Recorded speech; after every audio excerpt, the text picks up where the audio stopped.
On se donne rendez-vous à la mairie. Déjà, les voix se plaisent pour discuter d'un projet culturel en faveur de l'enfance handicapée. Au bout d'une nuit tourmentée, il s'était levé crevé, lessivé, tout l'énervait.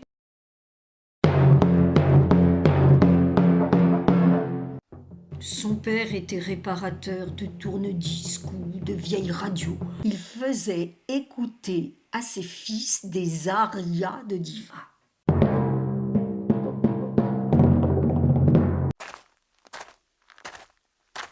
Demain, ça ira mieux.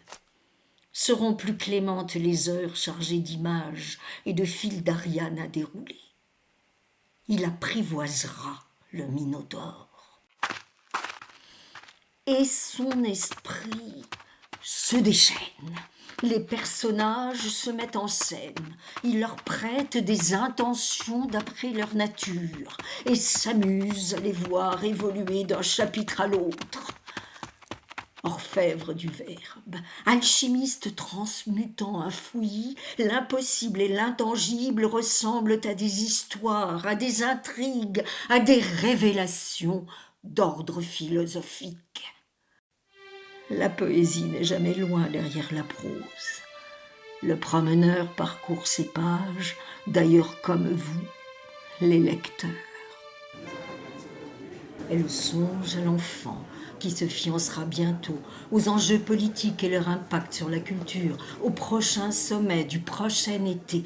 Mais pour l'instant, on prend la route. L'écrivain aux cheveux blancs s'émerveille. Des petites douceurs, du rire des enfants. L'écrivain aux cheveux blancs, en fait, possède tous les âges. Il embrasse hier, aujourd'hui et demain. Elle photographie un crépuscule, une vallée, en plongée ou contre-plongée selon ses envies, ses humeurs. Elle se met au rythme du monde. Elle inspire, elle expire. Ce temps est alors à elle. Tiens, au bout du sentier, un rosier ancien arborant des roses écarlates, se dit-elle.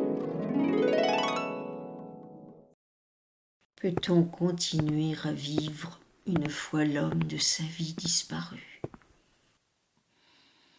Peut-elle effleurer ce rayon de bibliothèque chérie, ces titres qui sont lui? Elle ouvre la couverture d'un roman et s'y retrouve derrière un personnage. Comme au premier jour, il lui donne encore rendez-vous entre deux lignes. De jour, l'homme s'isole et observe ses contemporains. De soir, l'homme fixe la voûte illuminée, la luminosité de certaines étoiles il décode. Une comète le salue et la lune montre sa robe nacrée. De nuit, l'homme dort, rêvant de paysages nouveaux, de terres inconnues, de labyrinthes, de dédales et d'Icare aux ailes déployées. L'homme croit, de jour, de soir et de nuit, que ses collègues peintres, photographes, comédiens, cinéastes sont autant d'êtres singuliers dans une constellation aux ramifications plurielles.